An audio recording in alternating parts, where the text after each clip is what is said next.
ఒక విలువలు తెలియని వ్యక్తి ఈ సమాజంలో జరుగుతున్నటువంటి అభివృద్ధిని ఓర్చుకోలేక, ఈ సమాజంలో అట్టడుగు వర్గాలకు చేస్తున్నటువంటి అభివృద్ధి కార్యక్రమాలను చూసి ఓర్చుకోలేక ఒక మానవత విలువలు తెలియని వ్యక్తి మానవతరాయి మా గొప్ప వ్యక్తి అయినటువంటి డాక్టర్ ఆర్ఎస్ ప్రవీణ్ కుమార్ పైన అనుచిత వ్యాఖ్యలు చేశాడు. నిన్న తనకు నిజంగా నైతిక అర్హత లేదు, అంత పెద్ద గొప్ప వ్యక్తి గురించి మాట్లాడే అర్హత మానవతరాయికి ఏ ఒక్క విధంగా పనికిరానటువంటి వ్యక్తి ఇవాళ నిరుద్యోగుల పేరుతోటి ఇవాళ రాజకీయ వ్యభిచారిగా మారి ఇవాళ అనేక రకాల దందాలకు పాల్పడి కేవలం డబ్బుల వ్యామోహంలో అనేక రకాల పార్టీలు మారుతూ ఇవాళ ఆర్ఎస్ ప్రవీణ్ కుమార్ గారి గురించి మాట్లాడేటువంటి అర్హత మానవతరాయికి లేదు.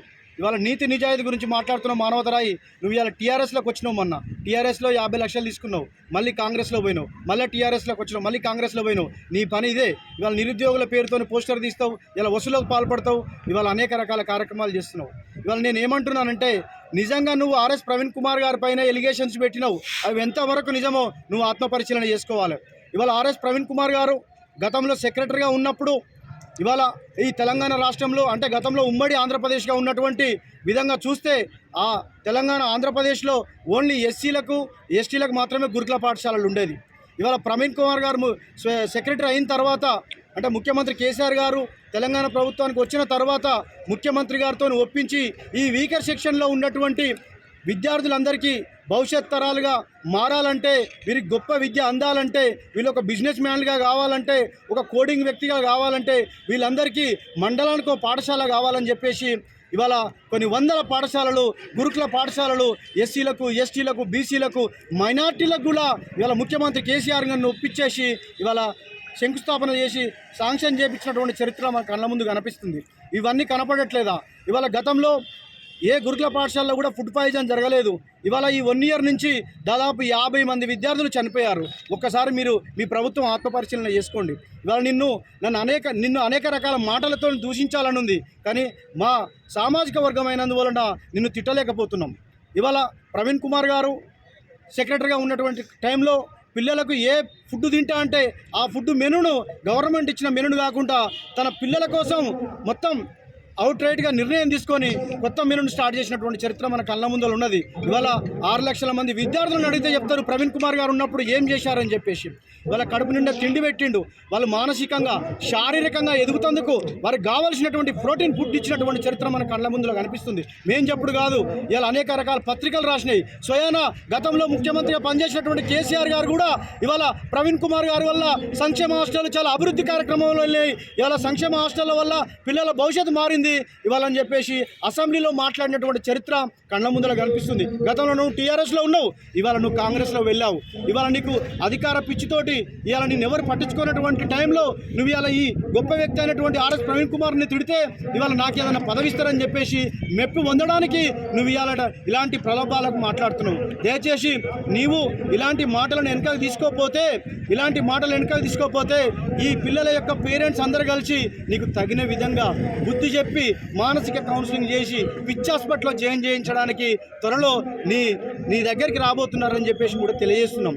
ప్రవీణ్ కుమార్ గారు ఇవాళ చాలా గొప్ప అభివృద్ధి చేసిండు. ఆయన యొక్క అభివృద్ధి పథకాల గురించి ఆయన చేసినటువంటి గురుకుల పాఠశాలలో చేసిన విధంగా చూస్తే పిల్లలకు ఇవాళ ఎంతోమంది డాక్టర్లను తీర్చిదిద్దిండు. ఇవాళ ఇది నీకు చరిత్ర కళ్ళకు కనపడతలేదా? ఎంతోమంది పిల్లలను ఎవరెస్ట్ ఎక్కించి స్పోర్ట్స్ మ్యాన్గా తీర్చిదిద్దిండు. ఇది నీ కళ్ళకు కనిపిస్తలేదా? మానవతరాయి, నువ్వు అసలు నిజంగా మానవత్వం ఉన్నదా? నువ్వు ఏ విధంగా మాట్లాడుతున్నావు? ఇలా ఎస్సీ పిల్లలు, ఎస్టీ పిల్లలు, బీసీ పిల్లలు, మైనార్టీ పిల్లలు, అగ్రవర్ణాలలో చదివేటువంటి పిల్లలు కూడా విదేశీ విద్యకు ఇలా గవర్నమెంట్తో మాట్లాడించి 20 లక్షల రూపాయలు ఇప్పిస్తే ఇలా వాళ్ళు 50 దేశాలలో ఇలా గొప్ప చదువులు చదువుతున్నారు. ఇలా మన పిల్లలే కదా.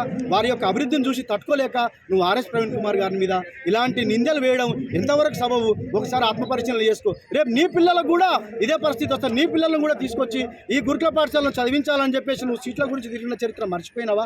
నీ భార్య కూడా ప్రిన్సిపల్గా చేసింది, ఆమెకు కూడా ఉత్తమ ప్రిన్సిపల్గా కొన్ని కార్యక్రమాలు చేసినందుకు ఇచ్చారు, అది కూడా నువ్వు మర్చిపోయినావా?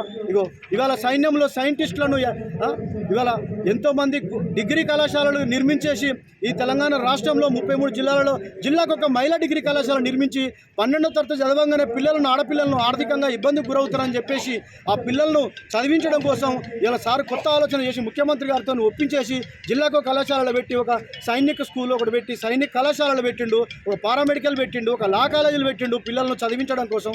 ఇలా సైన్యంలో సైనికులు, ఆర్టిస్టులు, ఆటగాళ్ళు, కుంఫులు, ఇవాళ ఇతర దేశాలలో కూడా మనలు పోయి స్పోర్ట్స్ పర్ఫార్మెన్స్లు, అనేక రకాల అభివృద్ధి కార్యక్రమాలు, ఇవాళ సినీ రంగాలలో కూడా ముందుకు రావాలని చెప్పేసి థియేటర్ ఆర్ట్ స్కూల్స్ పెట్టాడు గట్కే సార్ ఉప్పల్ స్కూల్లో. ఇవాళ నీ కళ్ళ కనపడట్లేదు.